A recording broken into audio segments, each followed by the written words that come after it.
niño preverbal que no habla te va a manifestar su dolor, no por el duelo, sino porque ya papá no juega con. Hola, buenas, muy buenas, bienvenidos, bienvenidas, aunque a veces esto de buenas es casi un decir, porque es que mis amigos, entre pena y pena, uno no solamente pega el grito, que es lo que aconsejaba Atahualpa Yupanqui en aquel poema El payador perseguido, sino que como estamos viendo, el asunto es más grave, es muchísimo más grave. Se trata entonces de que de un tiempo a esta parte, al país nacional y al mundo global, cada día se le van cayendo los palitos de la paz, de las certezas, de la convivencia.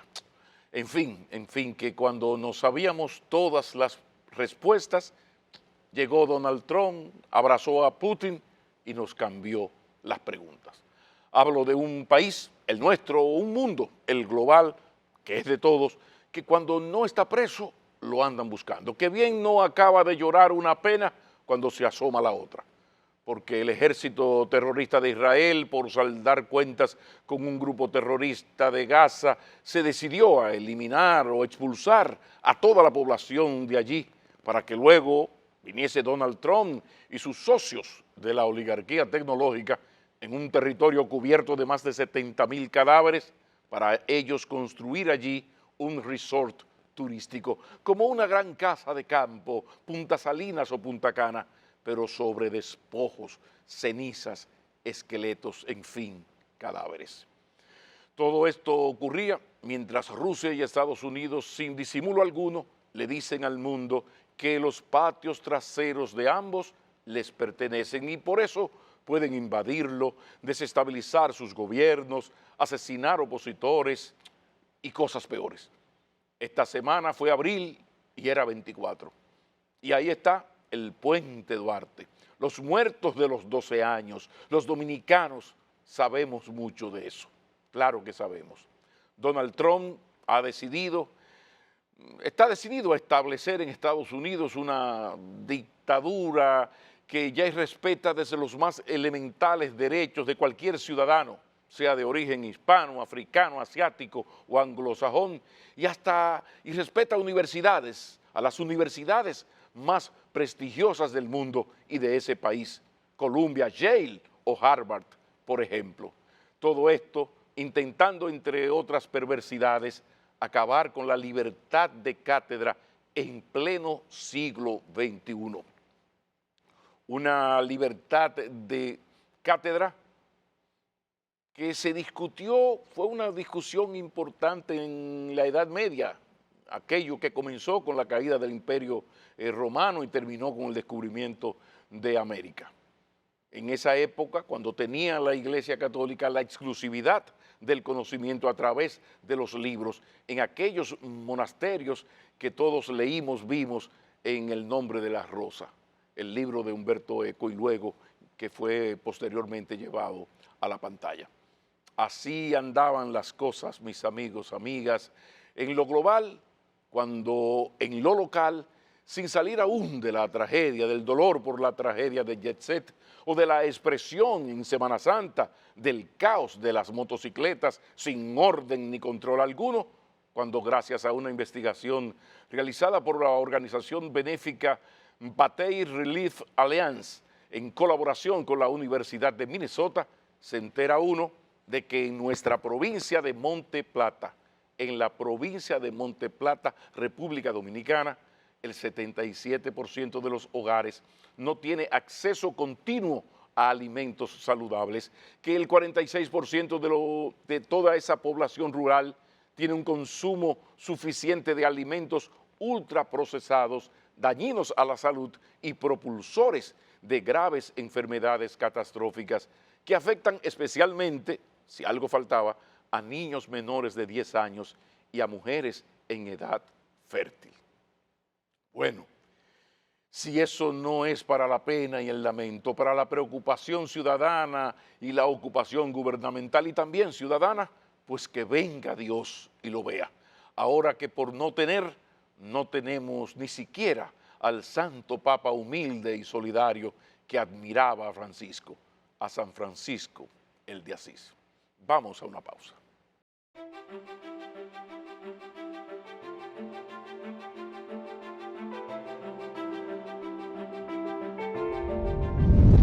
Continuamos y recibimos al psicólogo Luis Vergés porque lo necesitábamos. Este país, dice uno de vez en cuando, el país necesita un repaso. En verdad, el país ahora lo que necesita es terapia. Por eso hemos acudido a los saberes de don Luis Vergés. Bienvenido, gracias por aceptar la invitación, Luis. Gracias por invitarme, como siempre. ¿Cómo procesar tanta pena? Porque estamos que no podemos dar una batalla, otra batalla, como dice Silvio. O sea, ¿cómo una sociedad va procesando todo esto que está ocurriendo, de mal en peor? ¿De qué manera terapia colectiva? Sí, definitivamente lo primero es desde la aceptación de que hay pérdidas y son pérdidas irreparables, pérdidas irreversibles. Y te digo esto que parece tan simple porque mucha gente se queda atrapada en la negación, se queda atrapada en la minimización de las cosas y entonces no conecta con la pérdida, no conecta con el dolor, sino que quiere huir del dolor, huir de la pérdida. Ok. Y al intentar huir del dolor, huir de la pérdida, ahí luego viene el peligro de tener algún tipo de tipología de duelo patológico en el mañana. Fíjate que nosotros cuando hablamos de duelos patológicos nos referimos a aquella forma de procesar las pérdidas que traen disfunciones, desorganizaciones, que impiden que uno logre funcionar de manera apropiada en el tiempo. Ahí, por ejemplo, tenemos duelo crónico, que son estos duelos donde la persona permanece demasiado tiempo, muchas veces años, estancada en el mismo sitio, dando vueltas con el Rumiando mismo esos dolor, dolores. rumiando el dolor, rumiando la pérdida. En cambio, te vas a encontrar con otras personas que tienen lo que se llama un apego evitativo, que no quieren conectar con el dolor y comienzan a hacérselos fuertes, a hacer cosas para no sentir que están sufriendo. ¿Y qué pasa, perdón, qué pasa con esta gente que tú los sientes demasiado fuertes ante su tragedia? ¿Eso a mediano plazo no puede explotar y ser peor? ¿Qué se aconsejaría en ese caso? Sí, precisamente por eso, porque esa es otra tipología de duelos patológicos que pueden surgir en el tiempo, los llamados duelos inhibidos, porque esos duelos inhibidos pueden salir luego con cualquier cosa. Yo te voy a dar un ejemplo, un caso de una señora que estaba en un cuadro depresivo y no sabíamos por qué era el cuadro depresivo. Resulta que cuando se murió su esposo, ella no hizo sintomatología depresiva y estuvo fuerte todo el tiempo y resulta que a los 4 o 5 meses un camión mató al gato y entonces ahí vinieron los síntomas depresivos. Tú pudieras decir, bueno, ¿le dolía más el gato que el esposo? No. Lo que pasa es que al reprimir el duelo del esposo, luego esta sintomatología salió con otro detonante. Hay otros tipos de manifestaciones patológicas que se dan, por ejemplo, con los llamados postrauma. ¿Qué es el postrauma? Bueno, los síntomas de postrauma, que por cierto son los más desorganizadores, los que crean más limitaciones y que entran dentro de un ciclo de patologías mentales que son muy discapacitantes, como el estrés postraumático, por ejemplo, que ya los síntomas salen en el tiempo a manera de que, de recuerdos, de eso que nosotros llamamos intrusivos, donde la gente comienza a ver en cualquier momento los mismos escenarios trágicos que ya pasaron tiempos atrás. Pasó, por ejemplo, con el estrés postrauma de los combatientes en la guerra de Vietnam.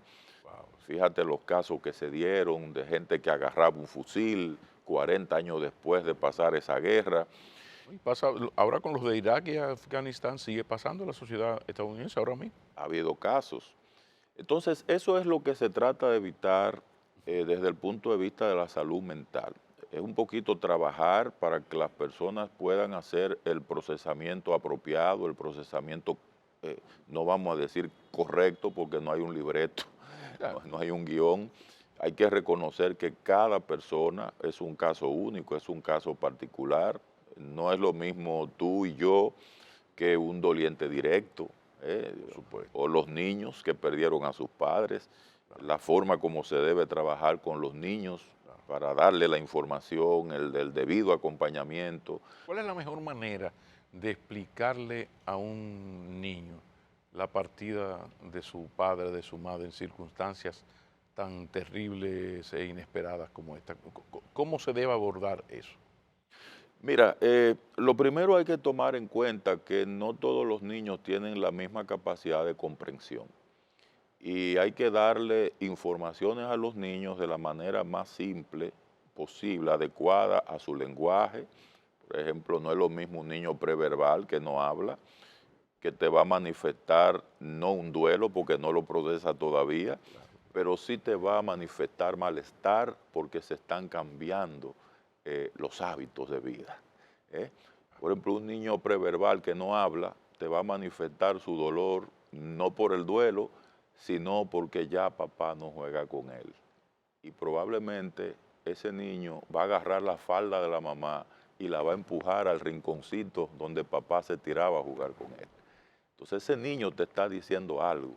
¿eh? Ya cuando son niños en etapa verbal, hay que tomar en cuenta que los niños no tienen el fenómeno de la irreversibilidad. ¿Qué significa irreversibilidad? Por ejemplo, tú y yo sabemos que el que se muere no vuelve ya, físicamente hablando. Por eso, a los niños no se les puede decir papá se lo llevó. Porque los niños, como no tienen el fenómeno cognitivo de la irreversibilidad, piensan que papá va a volver. Aquello de que él se fue con Papá Dios yo lo vino a buscar, papá, que es algo muy utilizado. Se utiliza mucho. ¿Cuál sería la frase de presentar esto? Lo que papá ya no va a estar. ¿Cómo verbalizar esto? Sí, mira, se habla del cuerpo. Fíjate que cuando el cuerpo muere es algo concreto y el cerebro del niño es muy concreto. Probablemente ya un niño sabe cuando una cigüita muere, cuando muere un cuerpo de un animalito, probablemente ya tenga ese precedente. Entonces hay que buscar las analogías que ya el niño entiende. ¿eh? Ya papá no va a respirar, ¿eh? ya papá no se va a poder mover, o sea, ya el cuerpo de papá no va a poder comer, ¿eh? ya no va a poder guiar un vehículo. ¿eh? Y el Y término el no volver, es bueno dejarlo establecido. No, papá no volverá, no volverá. no volverá. Ahora, eso no significa, Porque se usa mucho ahí en los eufemismos que van y vienen, como que se quiere ser duro, pero tampoco se puede mentir. dijiste la palabra clave, una de las cosas que no se debe usar son los eufemismos, porque en nuestro interés de rebajar el dolor del niño, en el fondo lo que hacemos es que lo aumentamos porque generamos una expectativa falsa. De hecho, fíjate que hay países donde desde la niñez ya están introduciendo hasta contenidos curriculares para auspiciar una mejor relación con la muerte, ¿eh? Para que se entienda desde niño lo que es la muerte.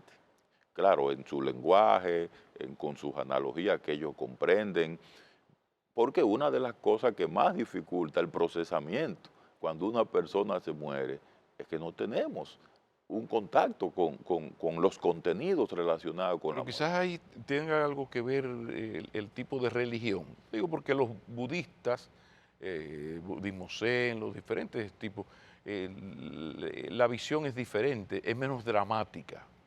La persona ve su ciclo, como que hay menos, se toma la muerte con mayor naturalidad y menos trágico que como lo hacemos nosotros en nuestra cultura, quizás greco-romana, hispana. Sí, recuerda que la cultura es lo que hacemos muchas veces que luego se queda normalizado. Y en este caso, a aquellas culturas se les quedaron normalizadas pautas que no les ayudan y otras que sí les ayudan, y a nosotros por igual. Lamentablemente en la cultura nuestra hay pautas que no nos ayudan a procesar el concepto de muerte. Fíjate que nosotros disociamos el concepto de muerte del concepto de vida. Y cuando tú analizas el concepto de vida, tú no lo puedes entender al margen de la muerte. Sin embargo, en nuestra formación, en nuestro desarrollo y por la influencia sociocultural a la que tú te refieres, nos presentan esos conceptos de forma disociadas. Entonces, cuando ocurre el fenómeno de la muerte, no estamos preparados para esto. Entonces, ¿qué es lo que uno debe atender? Bueno, cuando alguien muere, sin duda alguna, se replantea la identidad del sobreviviente. Y mientras más niño se es, pues obviamente el sentido de desarrollo y de identidad de ese niño va a quedar más comprometido. Entonces aquí hay que apuntar no tan solo a informar sobre un cuerpo que ya no va a existir, sino como un vínculo que se va a tener con ese legado que esa persona nos deja, con ese compromiso de nosotros seguir adelante como esa persona lo hubiera querido en vida, y también con seres que sobreviven, que son adultos y que ahora van a tener la asunción de las tareas que ese adulto que murió no puede asumir. Lo importante ahora es que, si bien es cierto que hay figuras que son insustituibles, los roles sí se pueden asumir. O sea, la figura sí, la figura no. Ahora los roles sí se pueden distribuir. Sí. El tío cercano. Háblame un poco de qué hacer. Ya se lo informamos al niño. ¿Qué hacer a partir de esos roles y del que ya no va a estar? ¿Cómo distribuir eso, por ejemplo? Lo primero es, después de participar en todo lo que son los procesos de recuperación emocional, desde la conexión con la pérdida, los rituales, el entierro, bueno, todos estos aspectos que son tan cruciales de conexión espiritual y demás, lo ideal sería que las figuras de la familia extensa más cercana y que han tenido más vinculación con el niño sean los que se vayan apropiando de los roles y las tareas, y que entiendan y asuman que esto no va a ser transitorio, como de que de hoy hasta mañana, no, que eso tiene que ser estable. Y aquí viene la discusión entre qué es mejor, si que lo hagamos así o si que institucionalicemos los niños. Hay que tener cuidado porque la institucionalización, es decir, que sea el Estado que tome los niños y los mande a las guarderías y demás, eso es muy delicado. Eso es muy delicado. De hecho, cuando nosotros vemos la ley 136-03, que habla del mejor interés del niño, una de las prerrogativas fundamentales que hay ahí es que el niño se mantenga lo más cerca posible de su núcleo familiar, por algo que no es solo psicológico, es biológico, le llamamos el apego. ¿eh? El apego es un fenómeno biológico que tiene implicaciones psicológicas en la vida de un ser humano por siempre. Los animales se hace el destete cuando haya que hacer, cuando se tiene que hacer, no antes. Que el destete en los cerditos es eso, el apego. ¿En qué momento despego de la teta a este cerdito y lo dejo caminar? Hay su tiempo. A veces aquí no entendemos eso muy claro. No entendemos eso muy claro. Y sobre todo hay que decirle a la gente que el sistema de apego es la plataforma del sistema de sobrevivencia desde el punto de vista emocional de un ser humano. Cuando el ser humano se le rompe de manera abrupta su sistema de apego, su sentido de identidad probablemente fracase y de conexión con los demás.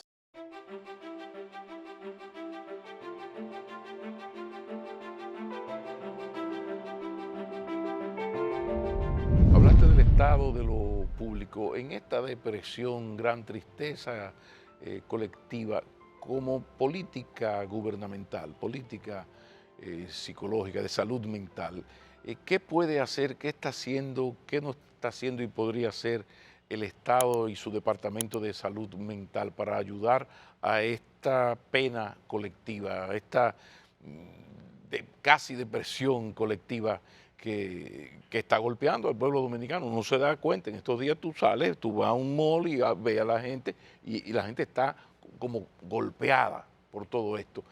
Hay algunos caminos, opciones. Mira, vamos a tener personas golpeadas por un proceso de recuperación emocional obvio la tristeza en este caso, que es la emoción que más predomina, nos quita energías. Y nos quita energías como parte de un mecanismo de regulación emocional para poder tener el espacio de asimilar intrapsíquicamente esto que ha pasado. En el caso del Estado, yo siempre veo al Estado como un conjunto de instituciones que tienen que funcionar de manera articulada. Y que no siempre lo logran, podríamos decir, ¿verdad? No siempre lo logran. No siempre lo logra. Y en este caso mucho menos, porque recuerda que estas son situaciones que surgen de forma abrupta y son tan abruptas e inesperadas que no tan solo sucumben las defensas normales de un ser humano en particular, sino la capacidad de respuesta de las instituciones. Y ese colapso se notó. Ahora, independientemente de eso, fíjate cómo a medida que han ido pasando los días, pues cada quien ha ido asumiendo su rol. Y eso es muy importante. En ese sentido, tú viste que lo primero que se activó fueron las unidades de salvamento y de socorro, Sí. que estuvieron ahí haciendo su labor. El trabajo de salud mental es más silente. Y yo te puedo decir que ahora es cuando verdaderamente se da la brecha para que ese trabajo sea cada vez más evidente. ¿Por qué razón? Porque hay dos tipos de propuestas en esta etapa. La primera fue una propuesta de emergencia, donde hubo un acompañamiento temporal, donde la prioridad era salvar la mayor cantidad posible de personas. Pero ahora en esta etapa tú tienes dos propuestas. Una, la propuesta de salud mental per se, y es identificar quiénes son los actores más afectados desde el punto de vista de la irrupción de síntomas de salud mental para darle la atención. ¿eh? Y obviamente aquí siempre hay que priorizar primero las personas más cercanas a las víctimas fallecidas. Ahora hay que trabajar también con los socorristas, las personas que estuvieron ahí. Ahí nosotros hablamos de la pregunta ¿quién cuida al cuidador? Porque uno siempre se fija en los que perecieron, pero los que sobrevivieron, que estuvieron cerca de esa tragedia. Por cierto, ¿te pareció correcto que al final de todo este gran trabajo el director del COE haya como dejado salir toda su angustia, lo que él había tenido que soportar y haya expresado eso con llanto en sus palabras, que se le cortó la voz? Mira, cualquier expresión emocional Sí. que se corresponda con el dolor que siente una persona no se puede desautorizar. Esto no es cuestión de libretos, de si es correcto o no. Es cuestión de una realidad que estaba viviendo él y que nosotros, desde este espacio de racionalidad que no tuvimos ahí presente como estuvo él, no podemos juzgar eso. Sin embargo, sí se ha juzgado y se le ha sido y se le ha criticado como que en su entrenamiento debía estar el soportar esa presión y esa pena. Como yo lo veo, el llanto es un mecanismo de liberación emocional que acompaña a la tristeza y que te informa también cuando un ser humano está siendo desbordado por una realidad que por el mismo colapso de sus propias defensas, pues es algo que nosotros no podemos castigar. Es cuestión de la realidad particular de lo que él vivió. Déjame decirte que a nivel de logística, y esto es bueno informárselo a la población, cuando ocurren eventos de esta naturaleza, se activan tres estructuras de forma inmediata. La primera, el equipo de salvamento, que es el que trata de salvar la mayor cantidad de vidas posible. El equipo de socorro, que son las personas que inmediatamente tienen que movilizar enfermería, que los médicos especialistas, llevarlos a los lugares. Y ese equipo de mando, que tiene que asumir el control y el liderazgo, porque ante el caos que ha generado una tragedia, lo peor que puede pasar es que no hay un equipo ahí de coordinación, y ese equipo lo coordinaba él.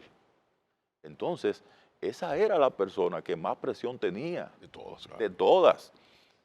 Entonces, no, yo jamás en la vida Sí. condenaría eso. Terapia colectiva. Tú sabes que en este drama, la gente de clase media alta, pues, tiene ya aquí, gracias a Dios, el tabú de asistir al psicólogo es casi parte del pasado. Entonces, las víctimas de clase media alta van y buscan esa ayuda y la encuentran y la pagan. Pero ahí hubo muchos muertos de clase media baja y pobres que no tienen esas posibilidades. El servicio en los hospitales públicos, tienes el seguro contributivo, significa que hay que pagar no menos de 3 a 5 mil, a veces 6 mil pesos por sesión. Eso es impagable para alguien que esté por debajo de los 100 mil pesos, que es la inmensa mayoría. ¿Qué se podría hacer con los que necesitan ese servicio? No tienen el recurso para pagarlo, pero el Estado tampoco en los hechos no se lo ofrece. Digo que no se lo ofrece porque si yo gano 30 mil pesos y tengo que pagar 5 mil por cita, me va a ser muy difícil. Mira, yo siempre he dicho que una gran tragedia no solo devela la parte traumática de quienes mueren o la buena noticia de quienes sobreviven. Sí, Una tragedia devela también las desigualdades y las brechas. exacto. Y definitivamente la realidad del mundo en materia de salud mental es que cerca del 85% de las personas que necesitan asistencia en salud mental no la reciben. Lo que quiere decir que estamos hablando entre un 10 a 15% que es el que la recibe. ¿Y quiénes son esos? Los que la pueden pagar. Y nosotros no somos la excepción. Y ahora se está notando mucho más. Y un dato revelador, ¿eh? Sí, esa es la realidad. Y de hecho hasta los organismos internacionales han hecho hasta convenciones para ver cómo logran disminuir esa brecha y no ha sido posible. Aquí yo te pudiera decir que sería interesante que como parte de una política pública se publique con el Ministerio de Salud Pública a la cabeza, el Servicio Nacional de Salud, Sí. cuáles son las estructuras que tienen ellos en los hospitales que dan este tipo de atención de forma gratuita, porque hay varios hospitales que la tienen, las organizaciones no gubernamentales sin fines de lucro que también tienen programas, Claro. para que entonces las personas puedan tener el mayor acceso posible. Sé que hay algunos planes de aseguradoras, pero como tú dices, para quienes lo pueden pagar. Y el bendito completivo que le llaman, que eso tiene un nombre. Sí, un plan complementario. No, además del plan complementario, cuando yo voy, yo voy a mi urólogo y yo tengo que pagar, además de lo del seguro, 4, 5, 6, 7 mil pesos, algunos hasta 9 mil. Una diferencia enorme, sí. Entonces, la verdad que eso es un drama terrible que quizás se agudiza con el problema de la capacitación de los psicólogos. ¿Cómo está la capacitación de los estudiantes de psicología? ¿Cómo está? Porque aquí ha habido sus crisis. Yo no sé qué tan bueno sea el profesional que sale de estas universidades, que ahora con esto de lo virtual, tú vas 2 veces, te conectas y vas una vez a la semana y a los 4 años te dan un papel que dice que tú eres licenciado en psicología. Pero a veces creen que Jung es la primera palabra de Jung, frío, frío en Banilejo, y no el gran, ¿verdad? El gran intelectual de estas cosas. ¿Cómo tú, desde tu experiencia, cómo tú ves el problema de la capacitación, la calidad con la que salen los egresados de las escuelas de psicología? Sí, mire, yo te voy a plantear algo. Alguien dijo una vez que de la cantidad nace la calidad. Si fuera así, nosotros tenemos tanto psicólogos como kilómetros cuadrados. Ya en el país hay más de 50,000 psicólogos. Y obviamente ahí tú vas a ver excelentes Ahí profesionales. se puede decir licenciado en psicología, un poco para separar el licenciado en Derecho del abogado y el licenciado en psicología del psicólogo. ¿Estoy correcto? Sí, sí, tenemos... Yo tengo el papel que dice, no, yo hice mi pensum, míralo ahí, hice la tesis, licenciado en psicología. Sí, pero aquí lo más importante Sí. es que además de esa formación básica que uno recibe en licenciatura, hay mucha gente bien formada a nivel de maestría y especialidades.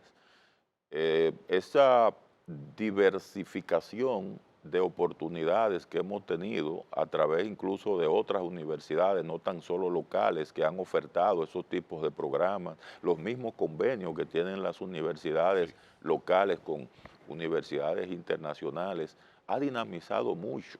¿Ha mejorado la capacitación, la calidad de los egresados de los departamentos de las escuelas de psicología del país en los últimos 20 años o la cobertura, la ampliación de la cobertura se ha hecho en detrimento de la calidad, como nos ha ocurrido con la educación?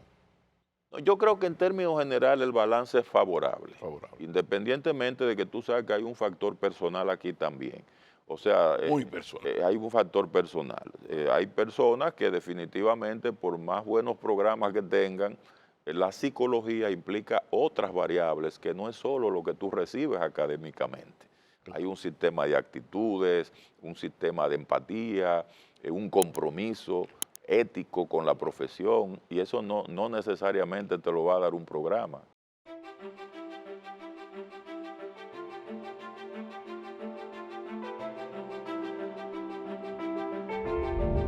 Seguimos en los efectos psicológicos, pero ya no de la pena por todo lo ocurrido en Jet Set, los muertos de Semana Santa, sino que ahora el gobierno, en una decisión de comunicación política estratégica, está jugando a desarmar el relato de la oposición que está en el ultranacionalismo.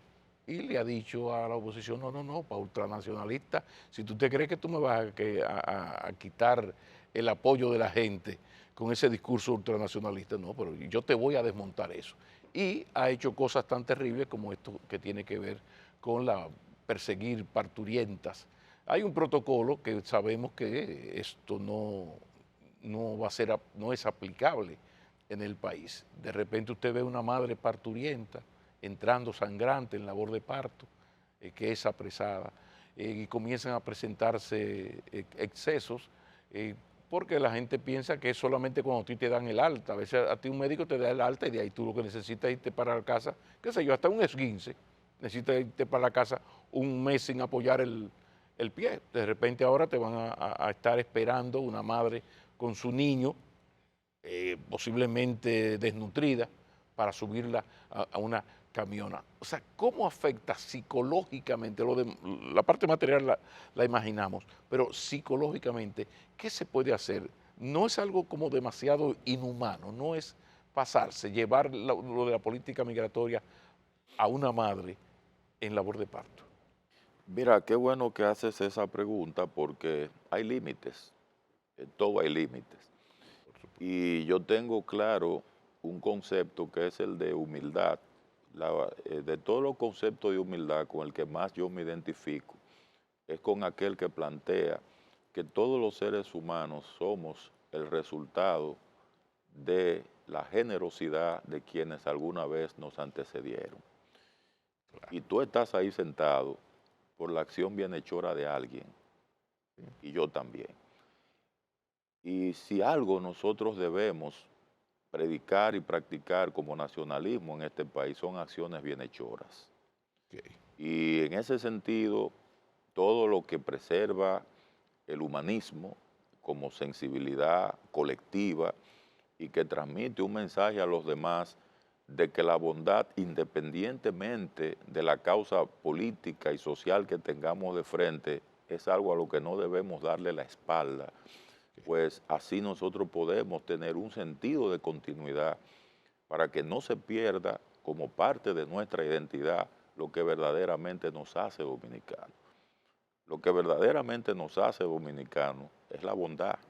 Pero ese exceso, el efecto, yo insisto, en el efecto psicológico de un acoso, ya no el inmigrante que va caminando y es acosado, la camiona, 2.000 pesos si es de migración, 6.000 si lo llevan al destacamento y de entre 15 y 20.000 si llega a Jaina. Hay toda una estructura mafiosa que yo saco y ellos vuelven a entrar porque la mafia la tenemos nosotros. No te pido tu opinión en ese sentido. Me quedo en la parturienta, la señora que dio a luz y ya le dan el alta con una cesárea, como se pare ahora la mayoría de las mujeres, la persona que le dieron de alta pero necesita cuidados y esta gente no tiene ni siquiera eso.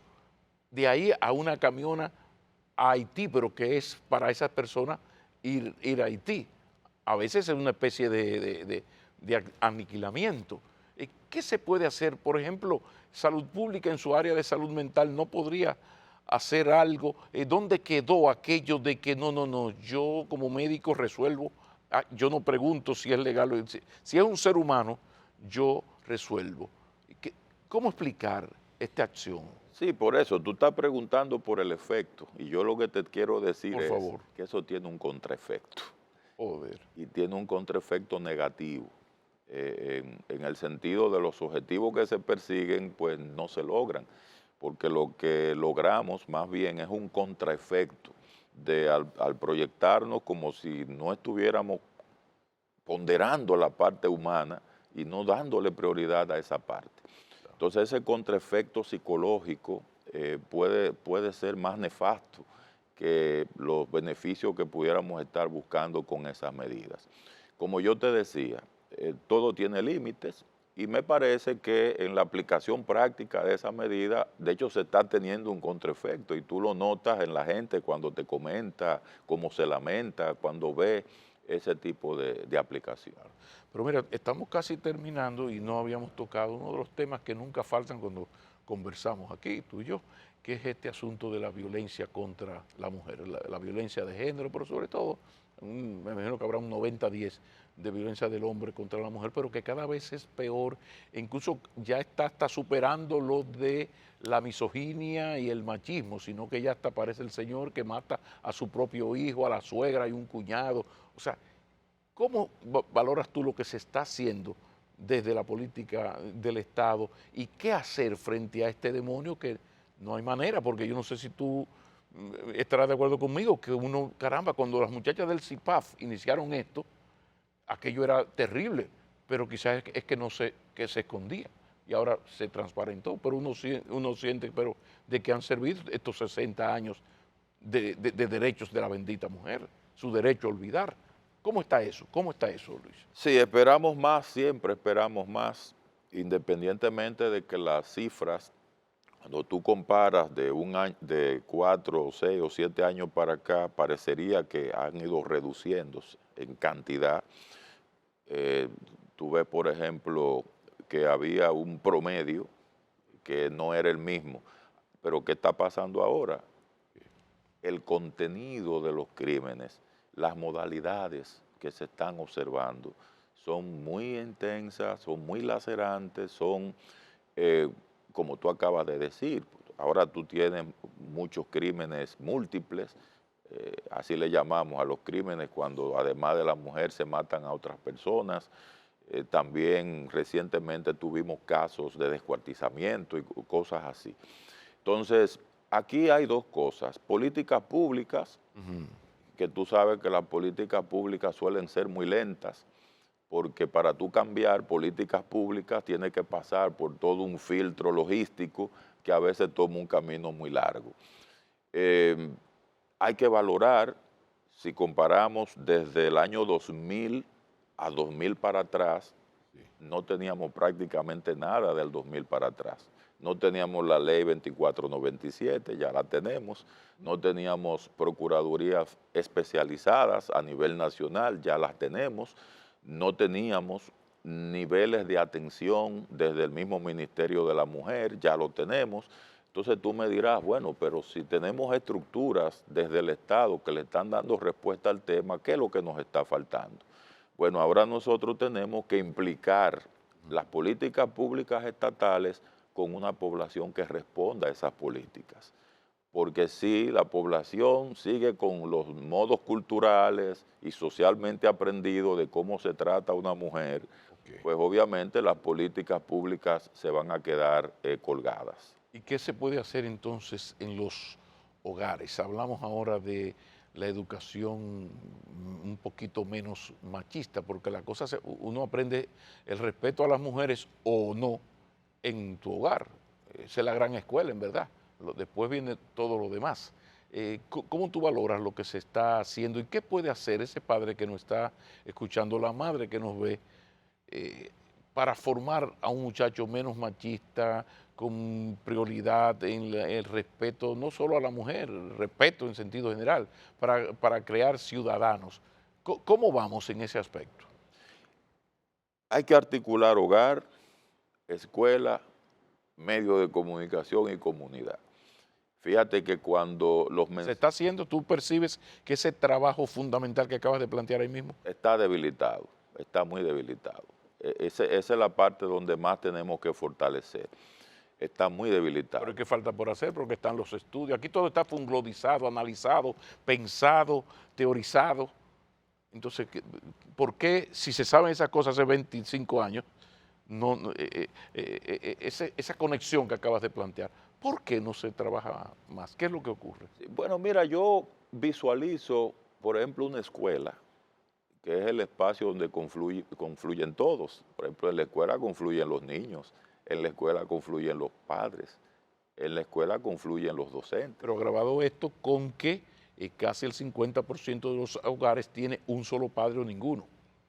Lo que te significa que ya no está el papá nuestro que tenía el pescozón a tiempo para educar a ese muchacho. Entonces hay una realidad estructural en la familia que también se convierte en un factor de riesgo. Pero para lo que importantiza estamos. los otros elementos que me dice. Entonces, si por decreto no podemos crear una familia que no existe. No puede. Sí, ahora, entonces vamos a fortalecer la escuela y la comunidad. ¿Se está haciendo eso? ¿Se está trabajando eso? Porque es una realidad. Es una realidad. Eso se está trabajando, pero te voy a decir que ese trabajo es muy lento porque tú tienes que neutralizar ya unos mensajes sociales y culturales que fueron instaurados durante siglos. Entonces ahí es donde está el tema. Yo pienso que el papel de los medios de comunicación sería muy útil en esta coyuntura también. Precisar desde el punto de vista familiar cuáles son los códigos que vamos a transmitir, que esos códigos sean reforzados desde los programas educativos y obviamente tenemos una realidad y es que los medios de comunicación de hoy son muy distintos a los medios tradicionales. Ya no son 2 ni 3, ya son demasiados. No, lo que pasa es que existe un liderazgo de la comunicación coprológica, pero no por una maldición de Bersebú, sino porque el público prefiere ese tipo de comunicación. Entonces, ¿qué se puede hacer cuando la enfermedad está en el electorado, en los televidentes, en los oyentes? O sea, ¿qué se puede hacer? Porque bueno, es que el pueblo quiere lucha, que luche ya veneno. Entonces, ¿qué hacer? Porque me mencionan los medios de comunicación que nos olvidamos de la función social. Eso se teorizaba mucho cuando yo estudiaba esto, se teorizaba mucho la función social de los medios, la responsabilidad social de un medio. Y así nos formaban. La educación, tú lo recuerdas, ¿no? Eh, Entonces, ¿qué coño pasó? Que 30, 40 años después, esto está manga por hombro. ¿Qué hacer? No, tú recuerdas que lo que pasó fue sencillamente que lo que se comenzó a premiar era otro tipo de mensaje. Y la gente funciona por estímulo en gran medida. Entonces, si el estímulo es que por tú insultar o por tú, por ejemplo, violentarte, te premien, pues entonces ya ahí viene el primer factor de riesgo para la violencia. Fíjate que hay 3 factores de riesgo. ¿Por qué? Porque son los 3 mecanismos a través de los cuales la gente aprende violencia. Okay. La gente aprende violencia por la violencia que recibe. La gente aprende violencia por la violencia que intercambia. Y la gente aprende violencia por la violencia que ve y lo que oye.